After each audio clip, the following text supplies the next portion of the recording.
Hello guys, लसो फ्याफुल्ला। म चाहिँ धेरै महिनापछि फेरि पनि भ्लगमा आइसकेको छु। हजुरहरूकै प्यारो चन्द्र भन्नु नहुने होइन। गाइस यी भान्जन आएको छौँ अनि मम्मी हामी चाहिँ हिजो काठमाडौँबाट आएको अनि यहाँ भान्जनीमा आएको अनि हाम्रो खेतमा के रहेछ भनेर हामी चाहिँ हेर्न आएको। लाउँछु र उता ऊ हेर्ने भने होइन, आलु हेर्ने भने होइन। ल जम्प गर, त्यहाँबाट जम्प गर। या सुपरम्यान हो नि त। ल हिँडिहाल्यो नि, तिमी हिँड्ने फर्स्टमा। ल हिँड छिटो। हाम्रो आलु चाहिँ यही हो। हाम्रो आलु सबै के लेखाएको यस्तो। भित्रबाट हिँड न बाबु, खेतभित्रबाट हिँड के। अनि यस्तो छ हाम्रो भ्यू, खेतै खेत छ। ऐसा है हमारा।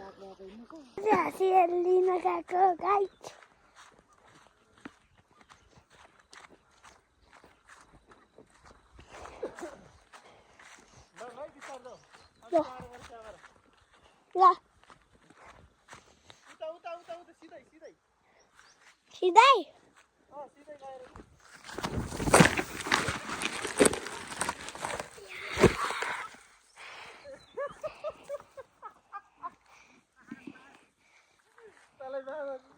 माटो चाहिँ झऱ्यो नि के भयो मान्छे लडेर सुट ल्याएर है।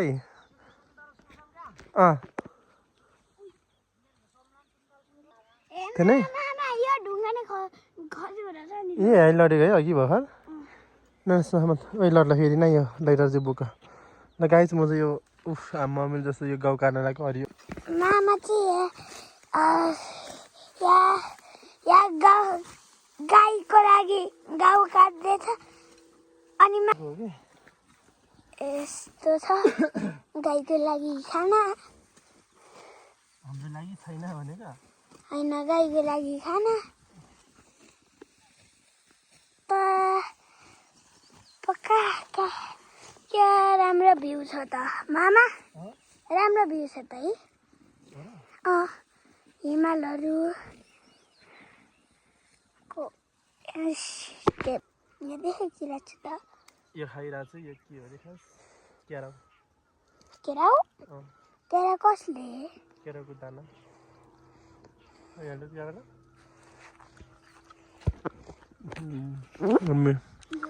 खायो खाऊ नलिन् त।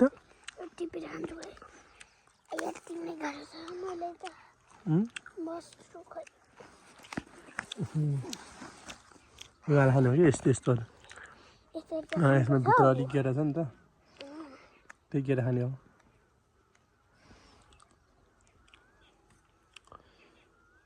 गर्न आएन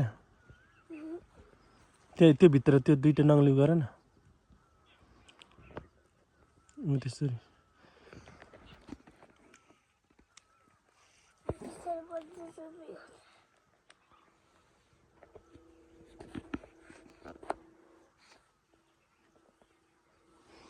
कस्तो तुवाल लाग्यो जस्तो भएर चाहिँ मम्मी चाहिँ घाँस काट्दै हुनुहुन्छ।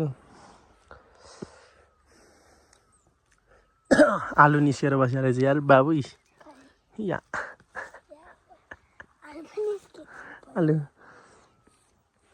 आलु यता हाम्रो माथि नै निस्किएछ, यहीँ बस्यो आलु।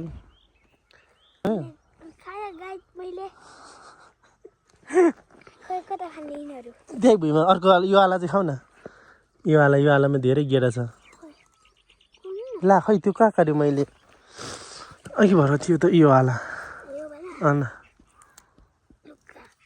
त्यो खाऊ, त्यो गेडा निस्किसक्यो। ल झरोस्, त्यो नझरेको खाऊ त। अघि खाएको मिठो भएको देख्यो नि त। यम्मी कहाँ गएको तिमी? यहाँ सबै झारिहाल्यो, अब के खान्छौ?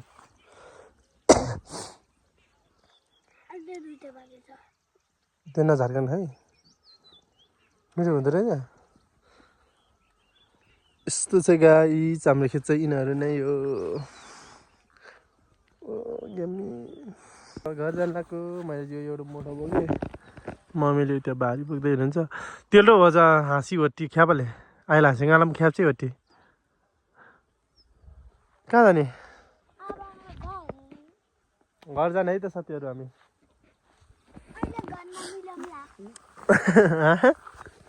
घरमा जान्छ म अहिले घरमा ब्लग फेरि अहिले मिलौँला घरमा हिँड्दैन तिमी लागेर माम गइसक्यो माम छिटो हुन्छन् फेरि तिमी भने माम छिटो हुन्छ फेरि कस्तो खतरा पाराल लु गाइज लु है हामी चाहिँ घरमा आइपुग्यो खेलिरहेछ बल ड्याङ लाएर अब हिजोको लुगाहरू धुनु छ अब लुगा धोएर पछि भेटौँला है त साथी अरे आलु खान जान लाग्यो हिजोको ठाउँमा यो खाना चाहिँ खानाहरू खाएर अब हामी गाडीमा आइसकेको छौँ होइन कसले बोक्यो बाबु हेर त हामी बाबुले बोकिरहेछ मेरो भान्जाले सिधार हेर्दै होला फेरि आइसकेका छौँ हामी हाम्रो बारीमा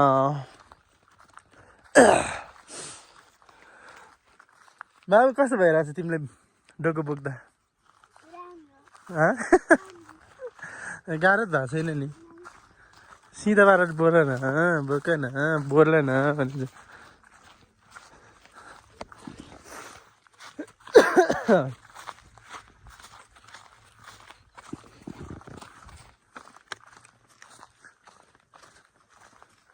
त्यो भित्ताबाट हिँड यहाँ तल उ त्यहाँ राख्ने हो आलु खाने ठाउँमा जम गर नि त्यहाँ हिजो जस्तै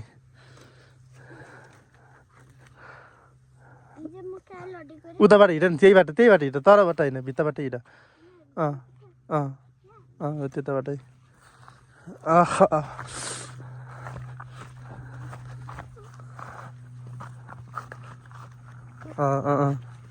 थाहा भएछ त बाटो त यार तिमीलाई त हो त्यहीबाट हो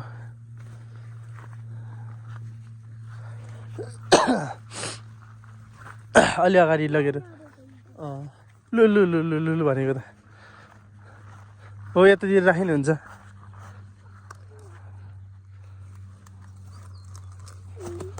ल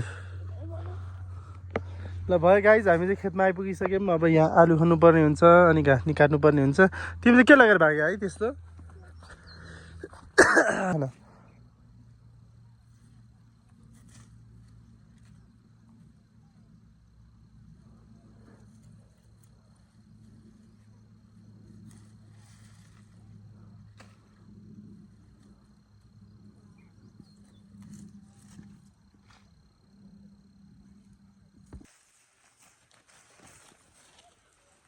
बाबा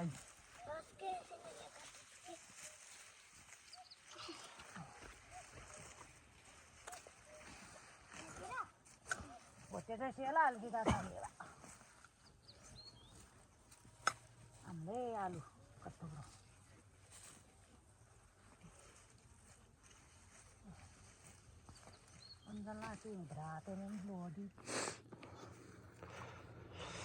हम जब आलु खाँदैछौँ गाइज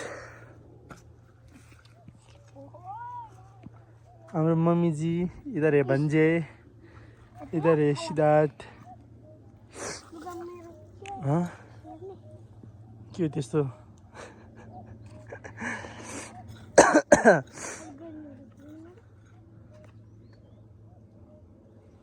हात काट्लै बाबु बिस्तारै गरेर फेरि हात काट्यो भने फेरि त्यही राख न एउटा एउटा गरेर ल्याउनु पर्दैन ल हाम्रो चाहिँ आलु यति खनिसक्यौँ है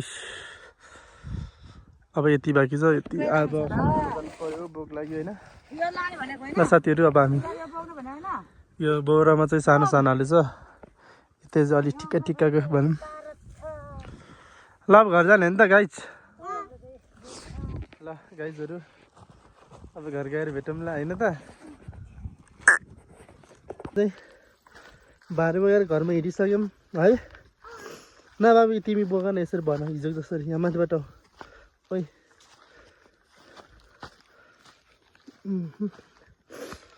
हामी घर हिँडेर गाइज मामाले चाहिँ आलु भारी बोक्नु भइरहेछ घरसम्म ल्याउनलाई भारी बोक्नु भइरहेछ मामा घरसम्म लग्नलाई अब आज भरे मिलाउला साथी अहिले घरमा मिलाउला साथीहरू हुन्छ बाई बाई सो गाइज हामी चाहिँ खाना खाएर नि बाख्रा चराउन आइसकेका छौँ र गाइज भिडियो चाहिँ यति नै हो भन्दै यहाँहरूबाट हामी बिदा हुन चाहे ल यता हुनुहुन्छ सिर्जना तामाङ यता हुनुहुन्छ को अरे नाम भनिहाल सिद्धार्थ महतो